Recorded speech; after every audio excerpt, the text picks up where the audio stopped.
Como vocês podem ver, eu tenho muita intimidade com o negócio. Desculpa, gente, é que todas as outras lives que eu fiz, alguém fez as coisas pra mim, e daí eu me atrapalho toda.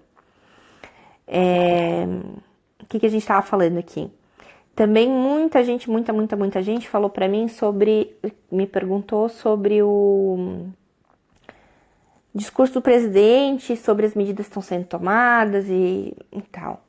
É muito complicado, eu tô de longe, né? É muito complicado, eu percebi que é muito complicado falar sobre a minha opinião sem falar de política. Sem falar de política. E eu não gostaria de trazer o tópico de política aqui, porque se eu e o meu marido, que somos casados, moramos embaixo do mesmo teto, temos opiniões diferentes, imagina eu e mais quase 9 mil pessoas que me seguem. Então, não acho legal levantar esse tema, mas eu acho que existem muitos estudiosos sobre quarentena, sobre o vírus e sobre o que está acontecendo. E eu acho que vale a pena cada um estudar sobre isso com a sua própria cabeça e pensar a respeito disso para ver o que acha, né? As medidas que cada um tomou e cada país tomou, como essas medidas influenciaram no número de doentes, no número de mortos. A gente tem exemplos de todas as coisas, de quem fez quarentena, de quem não fez, de quem fez mais ou menos. Então, o que eu digo é pensem bem, procurem saber a respeito de como aconteceu em outros países, procurem fontes confiáveis, procurem ler a respeito e assim, com certeza vocês vão ter uma resposta muito melhor do que a que eu possa dar para vocês, tá? Uma resposta que a gente procura sozinha é sempre melhor do que uma resposta dada por outra pessoa que pode ser influenciada por outras coisas. Outra coisa, todo mundo perguntando aqui se eu já fiquei doente, se eu já tive. Eu não tive, tá? Eu tive um resfriado, fui testada e era negativa. Se eu tenho medo de ter, não necessariamente. Não necessariamente. Em pessoas jovens costuma ser bem tranquilo e eu preciso acreditar que vai ser tranquilo, porque senão não ia trabalhar num departamento que só tem paciente positivo, né? Se tem grupo sanguíneo, a gente tem saído muito artigo a respeito. Eu não dou conta de ler tudo. Tem muita coisa fake, tem muita coisa com dados assim, meia boca e tal, então tá sendo bem difícil de acompanhar tudo. Anosmia, né? Falta de cheiro. É muito comum, viu, gente? É bem comum a anosmia.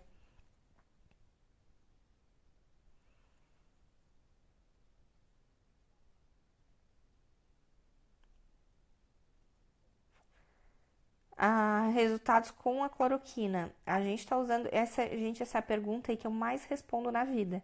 A gente usa a cloroquina desde o começo em todos os pacientes. E a gente não tem boas respostas, eu sinto dizer.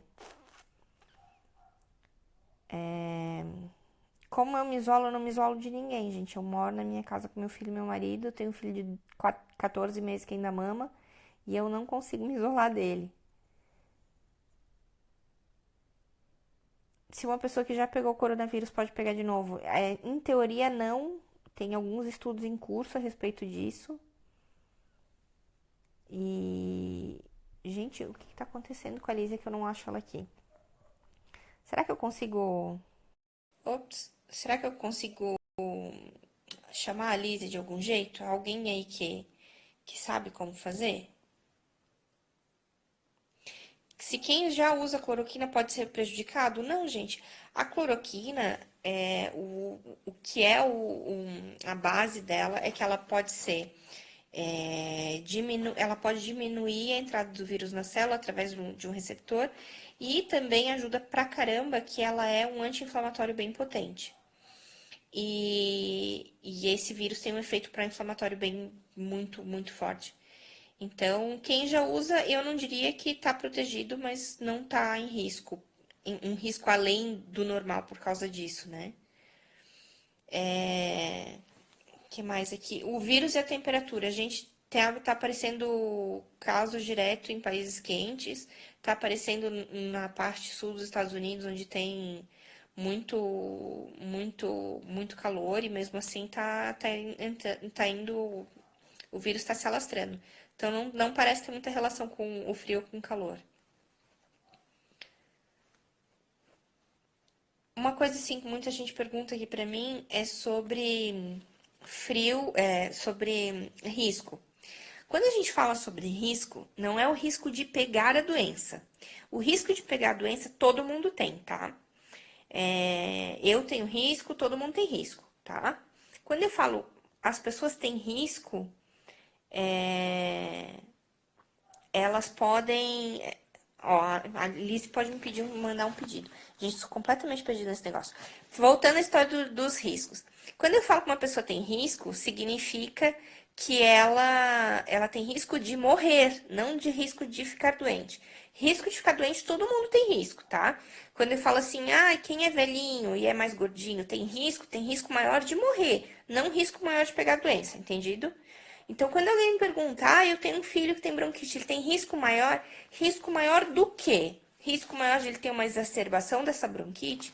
Risco maior de ele pegar a doença? Risco maior de ele morrer por causa da doença? Gente, tem várias perguntas quando alguém me diz que pergunta do risco, ok? A vacina BCG foi levantada como um fator para reduzir o contágio. Gente, não tem nada a ver. A BCG é contra o micoplasma, que é a micobactéria que causa tuberculose. O corona é um vírus e não tem absolutamente nada a ver. Tanto não tem nada a ver que no Brasil, que é todo mundo vacinado para tuberculose, a doença também está se alastrando, ou seja, não faz muita diferença. Pode fazer uso de antialérgico? Pode fazer uso de antialérgico. O que mais? Gente, eu vou de novo falar com a Lizzie, tá?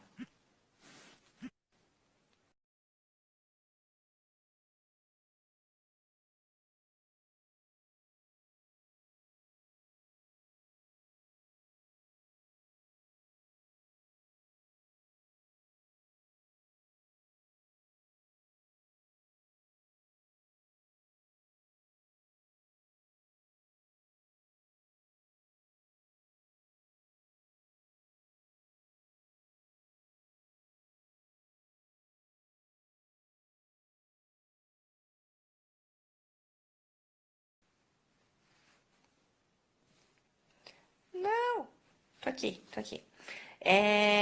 Posso tomar vitamina C e D juntas? Pode. É, Gente, eu tô exausta, tô morta, morta com farofa. Tô bem cansada mesmo. Tá bem difícil continuar aí seguindo e filho, casa e preocupação e cansaço e tudo mais. Tá bem difícil. Eu sei que vocês me veem aqui, parece que eu sou uma pessoa assim que vive, né, uma vida muito tranquila e vou lá no hospital e trabalho, mas não, gente, minha vida é um caos. A vitamina D auxilia na prevenção? Opa! Alísia, achei, Alísia! Ela tava tentando no celular, gente, no computador, aí realmente não dá. Eu não consigo descansar, gente. Eu tenho bebê e eu não consigo descansar. Ele não quer dormir. Ele quer fazer festa.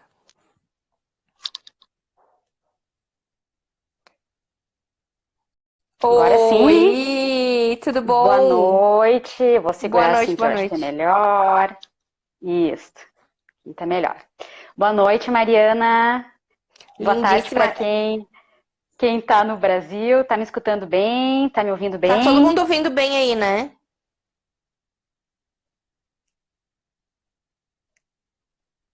Gente, a Lísia, além de ser uma super psicóloga, super, assim, na nossa família ela é super famosa, ela é super competente, ela é, ela é linda, ela é prima do meu marido, e quando eu conheci ela, ela não sabe disso, mas quando eu conheci ela, eu morri de ciúme dela porque ela era muito linda.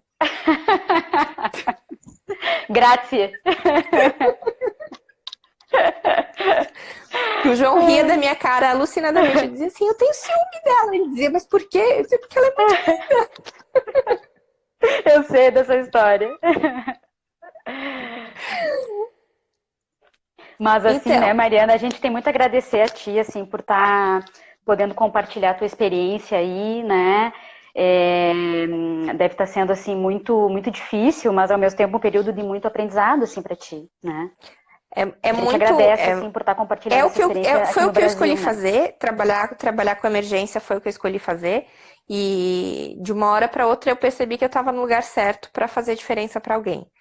E poder levar essa experiência para o Brasil que está começando a passar por essa experiência agora, eu acho que está sendo bem importante. Uhum. Mas a Legal. gente está aqui hoje, gente, para falar com a Lísia sobre os aspectos psicológicos aí da crise que a gente está enfrentando. Então, o medo, a angústia, o desespero, o pânico, um monte de gente aí falou sobre isso para mim. Conta aí o que tu podes falar pra gente, Lísia. Então, assim, né, Mariana, acho que para um começo de conversa, assim, digamos, né, acho que essa ideia aqui da gente poder conversar um pouco sobre esse tema, né, para um começo de conversa, a gente poderia, assim, tentar pensar e se circunscrever, assim, que momento é esse que a gente está vivendo. Acho que isso é interessante, né? Então, assim, esse é um momento que dentro, assim, daquilo que é a minha linha de estudo e de prática, que é a psicanálise, né, a gente pode conceber, assim, como um período, um momento traumático, né? Então, muitas pessoas tenho visto, assim, têm comparado esse período como até uma guerra, né? Uma guerra ao vírus, né? É. Então, ou seja, o que significa um período traumático, né? É um período, assim, de extrema intensidade, né? Que a gente vive, que todos estão sujeitos, né? E que é um período que, por ser de extrema intensidade, acaba que extrapola, de certa maneira, a nossa capacidade, a capacidade que o psiquismo tem de elaborar, de dar conta de todas essas coisas que nos chegam, Por né? isso a gente tem essa sensação de que tem muita coisa, de que está acontecendo muita coisa. É, uma sensação de estar abarrotada, assim, da cabeça tá cheia. Essa é uma boa palavra, Mariana, assim, né? Eu acho que a gente pode, assim, até fazer uma analogia, digamos assim, sabe quando a gente, numa determinada, sei lá, numa janta ou no almoço, a gente come muito, né? E a gente tem essa sensação de que não digeriu, né? E com isso a gente vai ter provavelmente alguns sintomas, algumas expressões, né? E é mais ou menos o que acontece, só que no psiquismo. A gente fica tão abarrotado, né, de intensidade, de quantidade, que muitas vezes a gente não consegue dar conta, né, de processar tudo isso, de E é digerir, isso que né? cansa, Lísia. Por isso que a gente se sente tão mais cansado. Também. Porque a gente tem que colocar todo o nosso aparelho psíquico em funcionamento, talvez em funcionamento extra, assim, né, para dar conta disso que chega, né?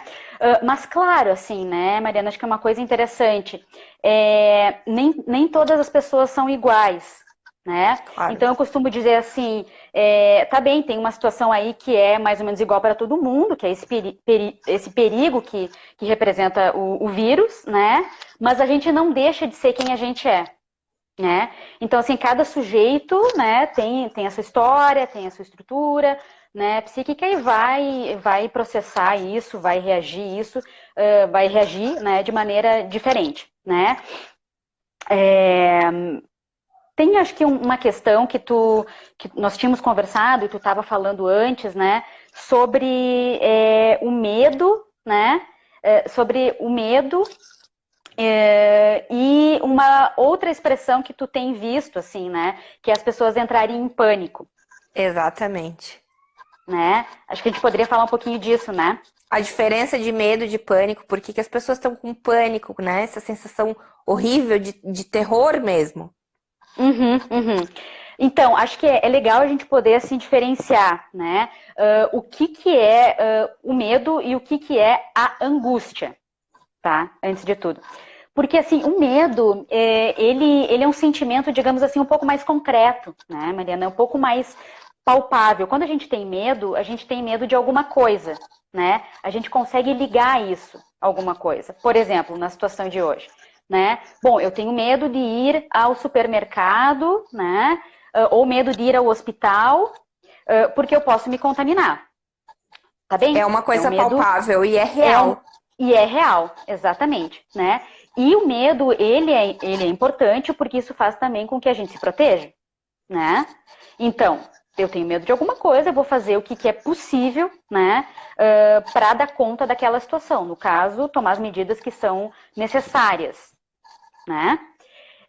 Agora, tem um outro sentimento que a gente pode relacionar com o pânico, que é a angústia, né? Porque a angústia é um afeto, assim, mais intenso. Ele é um afeto, assim, um pouco mais difuso também, né?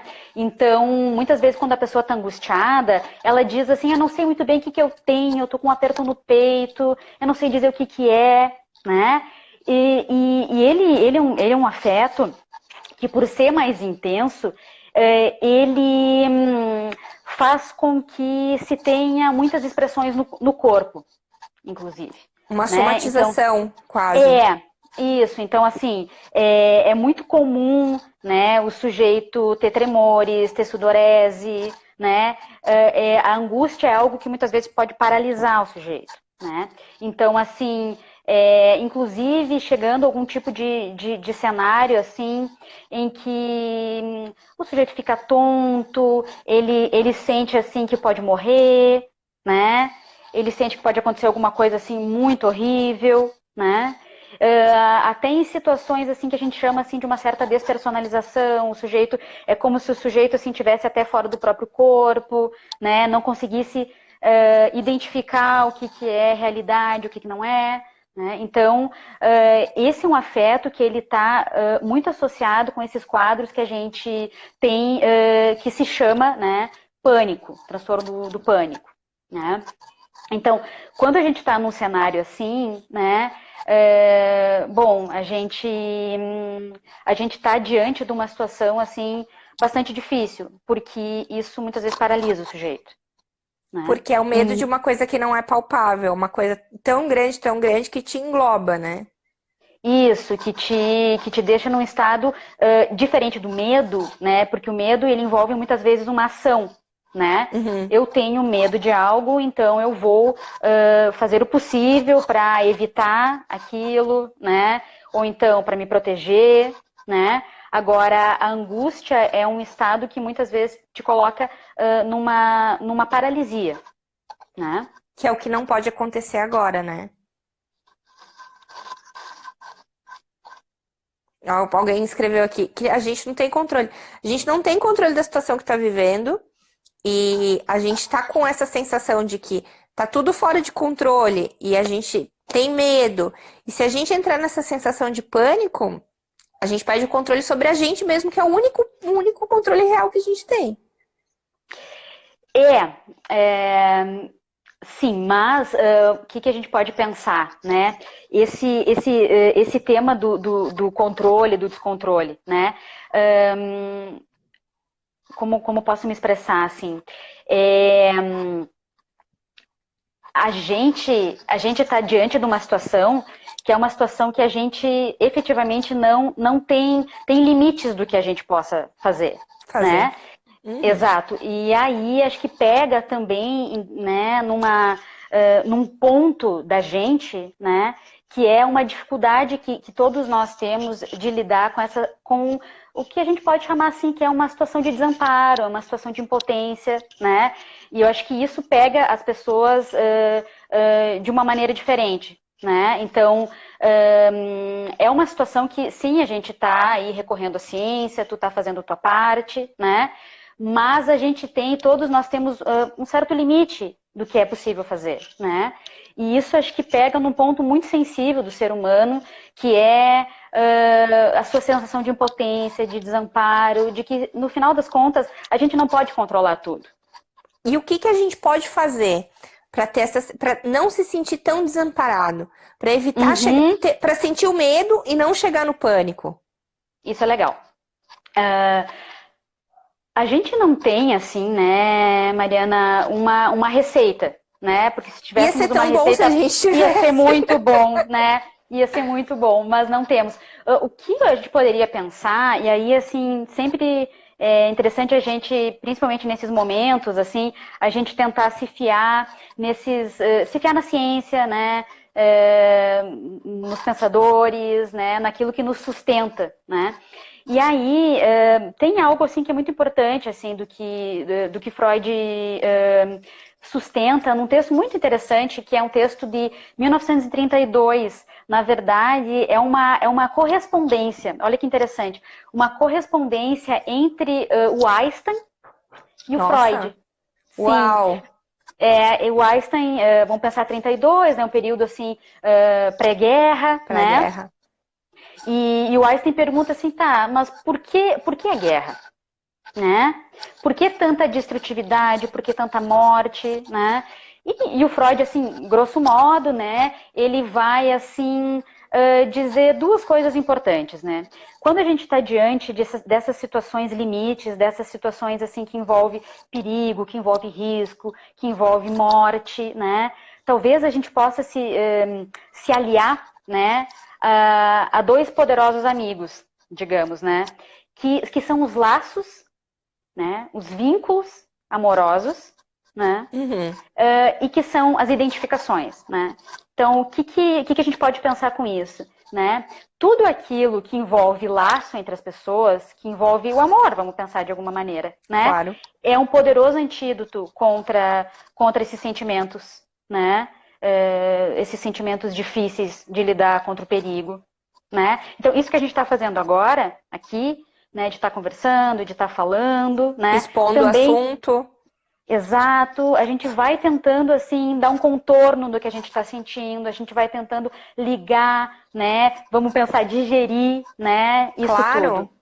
Né? Então a gente está aqui se identificando, todos nós que provavelmente estamos aqui, né, nessa live, nós estamos nos identificando, olha, né?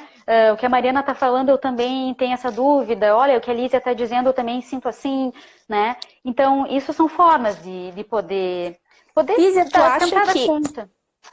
isso de ser do laço, a gente poderia incluir as religiões nesse caminho?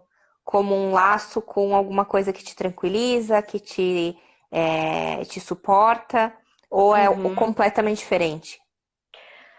Acho que assim, né, Mariana? Cada um vai ter a sua forma, né? Claro. Por isso que não há, né, não há exatamente assim uma fórmula para todos, né?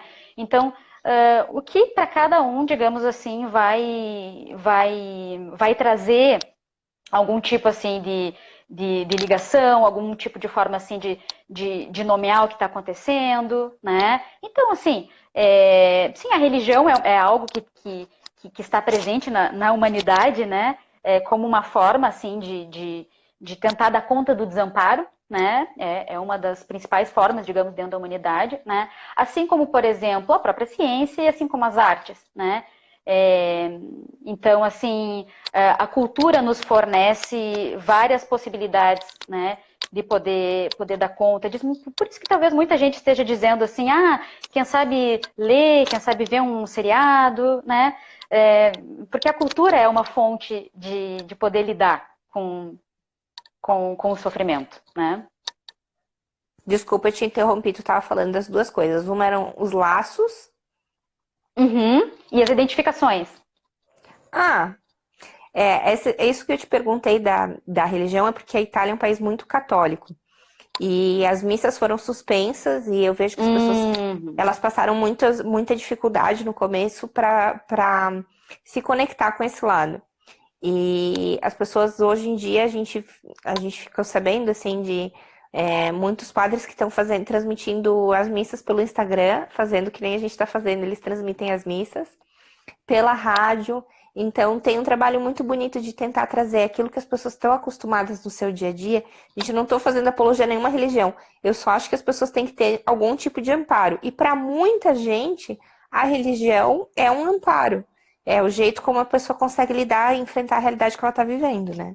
Uhum, uhum. Sim, inclusive teve uma transmissão, acho que do próprio Vaticano, né, com o Papa Francisco, né, promovendo uma missa que costuma acontecer geralmente só no Natal, né, acho que é no Natal e na Isso. Páscoa, talvez, né, e, enfim, são formas de que temos, né, e cada um tem a sua forma, né, de lidar com isso, né.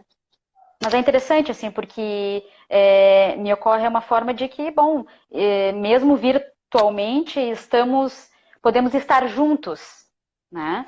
E esse contato virtual, eu acho que pode ser muito interessante para as pessoas que estão isoladas da quarentena. Muita gente sozinha dentro da própria casa, mas que consegue conversar com outras pessoas, consegue ainda manter os laços e manter a atividade social conversando online, né? Eu acho que não ficar totalmente isolado é muito importante para manter a sanidade mental. Uhum, uhum. Sim, inclusive, conversava com o João esses dias, né? Bom, contava assim de que os vizinhos se aproximam, claro, dentro do que é permitido, do que é, Cada um né, do seu lado da possível, cerca. cada um do seu lado da cerca, né? E possível conversar, né? Sim, é uma forma de poder estar com o outro, né? De poder fazer esse laço, né? Até porque vamos pensar assim, né, Mariana? É, esse negócio de estar assim dentro de casa, dentro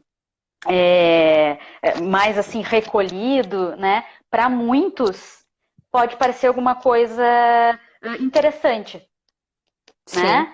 Bom, vou poder aí fazer algumas coisas que não tinha conseguido fazer até agora, vou poder me envolver, né? Mas para muitos, assim, a sua própria companhia, né? Vamos pensar, não é alguma coisa assim, muito fácil, A gente é né? obrigada a se olhar no espelho, né? Quando a gente tá A sozinho com a gente, a gente gente tá mesmo. mais, a gente tá mais assim, em contato com a gente, né?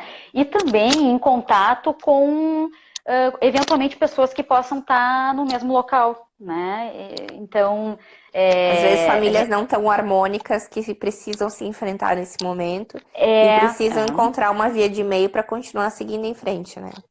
então também é alguma coisa assim difícil nesse momento, né? Então é isso, a gente tem que saber que é difícil, né? Que sim, é complexo para todo mundo, né? Mas que a gente tem aí essas possibilidades que estava falando agora, que é mais ou menos o que a gente chama assim há duas forças assim que a gente pode pensar que dominam tanto a nossa vida interna quanto a sociedade, né? Isso para psicanálise, né? Que é o que a gente pode denominar de pulsão de vida e pulsão de morte, aquilo que é Eros e aquilo Sim. que é Thanatos, né? Então sempre essas duas forças estão sempre batalhando, em batalha, né? E para poder vencer, né? Para Eros poder vencer, né? Justamente através disso que pude nomear, através dos laços, através das identificações, assim, que talvez seja possível de vencer, né? De poder resistir a essa situação, né? E bom, daqui um pouco até ser algo para ser uma potência, um momento de potência criativa, digamos assim, né? De poder criar alguma coisa a partir disso. A gente sabe que em muitos momentos assim da história mesmo, momentos difíceis, momentos de guerra ou de refúgio, né? A gente sabe o quanto foi possível criar, né?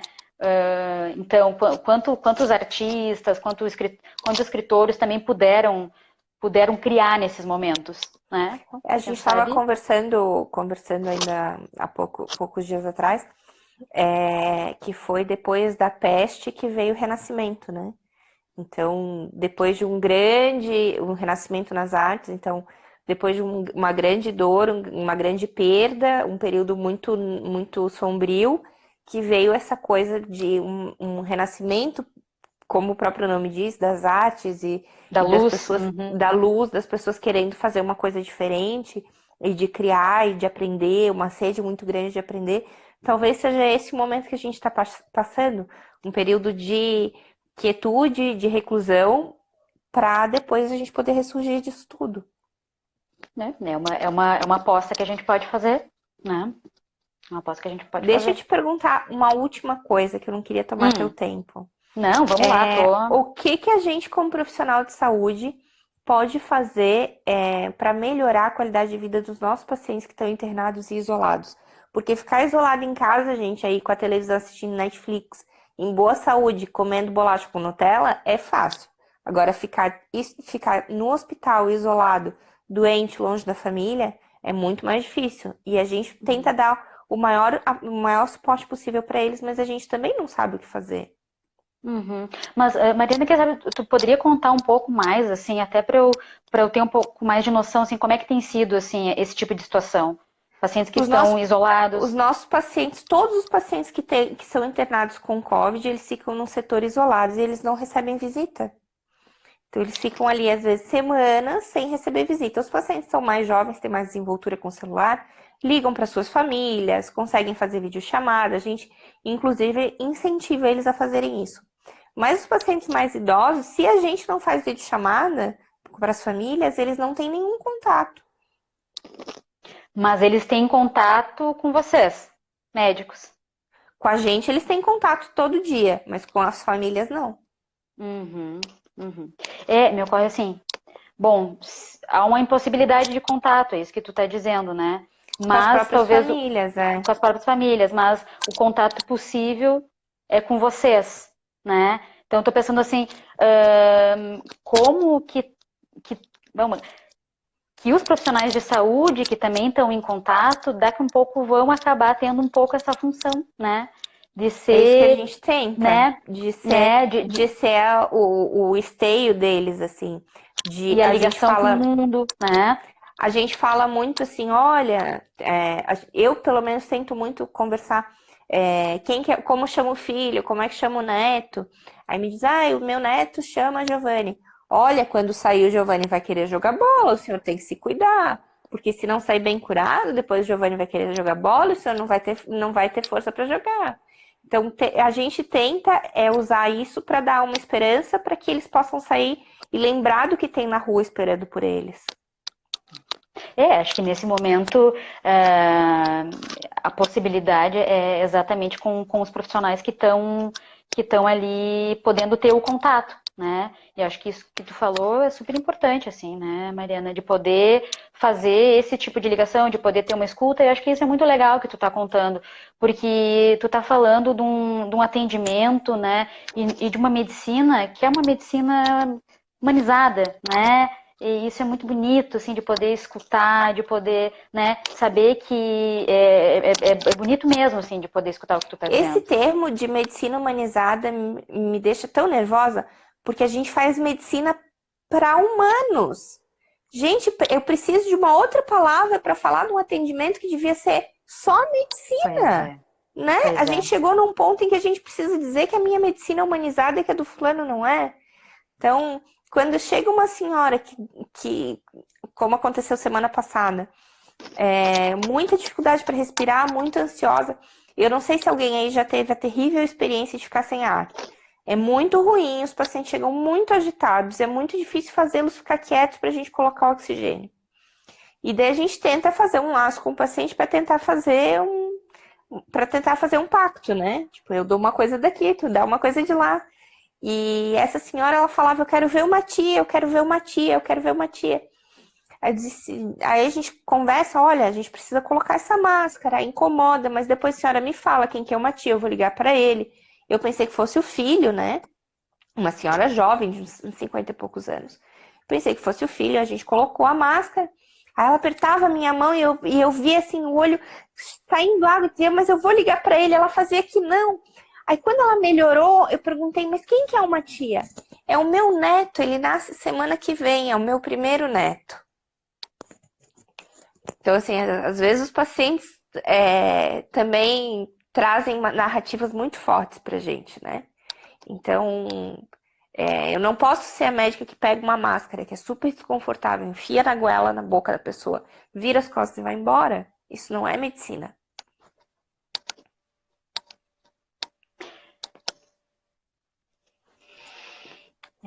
Mas sabe uma coisa, Lízia? Ela vai ver uma tia, porque ela vai Ela vai sair ver. dessa. Ela vai ver. Ela tá melhorando.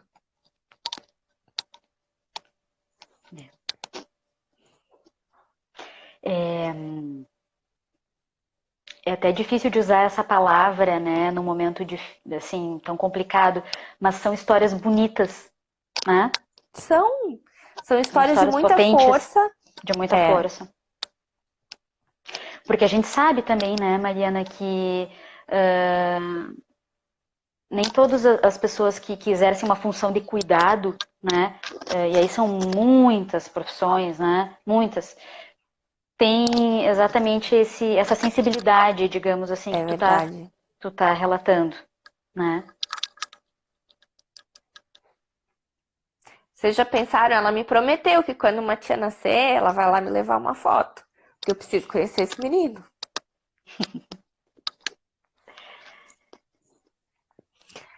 Ai, gente, muito E obrigada por compartilhar tem com mais essas alguma coisas. pergunta, alguma questão que está surgindo aí, será? Para a gente poder. Gente, mais alguém aí tem pergunta? Mais alguém quer? Gente, muito obrigada pelo carinho de vocês comigo, com a Lízia. Ela é uma amada, disponibilizou o tempo dela aqui para ajudar a gente. E a gente precisa de muita força aí para enfrentar o que vem pela frente. A Lízia tá atendendo todos os pacientes pelo telefone. Na verdade, assim, alguns, não todos, mas a maioria dos pacientes a gente está tendo formas alternativas de atendimento, assim, né? Eu, como a maioria, assim, uma parte considerável, assim, dos meus colegas, né? Psicólogos, psicanalistas estão aí debruçados, né? E pensando, né? Nessas formas alternativas, né? De atendimento, né? Que na verdade assim elas já acontecem há algum tempo, né? Em determinadas situações, ou mesmo um tratamento ele pode ser mesmo desenvolvido através né, da tecnologia online. Agora isso está mais forte, digamos assim. Então a maioria dos pacientes, né? Bom, a gente está aí atendendo via chamada de vídeo ou por telefone, então existem formas de escuta, assim, nesses momentos em que é inviável estar presente no mesmo espaço físico. A gente fica presente, né? A presença ela está, mas é de uma outra forma. Né? A escuta está, mas é de uma outra forma, né? Então é isso, eu fico disponível, assim, né, Mariana? Se em algum outro momento quiser conversar, né? Se tu sentir alguma necessidade, assim, Ai, tô super obrigada. disponível. E é isso, acho que a gente poder resistir, né? Tem uma frase do Sartre que eu acho muito bonita, que ela diz, assim, mais ou menos que o segredo de um homem é da forma como ele resiste aos suplícios e à morte, né? Então, eu acho que essa é uma ideia, assim, de como é que a gente vai resistir a esses momentos que são difíceis, né? E vai sair mais Existem formas. fortalecido. Existem formas, né? De Gente, seguir em pessoal, frente, quem se tá? sente aí muito desesperançado, muito agoniado, talvez seja o momento de procurar ajuda também. Sim, Mariana. É uma excelente ideia. O atendimento pode ser feito à distância, ou seja, não precisa ficar lá socado dentro do consultório. Ninguém vai ficar pegar nenhuma pereba, né, Lizzie? Porque assim, às vezes a gente não consegue, assim, sozinho chegar nessas possibilidades, nessas condições que a gente está chamando, assim, de digerir as coisas ou de pensar em formas de lidar com isso que nos aflige. Então, são nesses momentos que a gente precisa de estar junto para poder dar conta, né? E essa possibilidade de estar junto com um analista, com um psicólogo, né? Acho bastante interessante. Lízia fez toda a diferença e adorei, adorei, adorei conversar contigo. Foi Gostei pessoalmente para bastante mim foi também. engrandecedor. Um beijo para Um ti. Gente, beijo. muito obrigada aí pela audiência. Beijo para todo mundo. Eu Beijo. agradeço. Tchau, tchau. Tchau.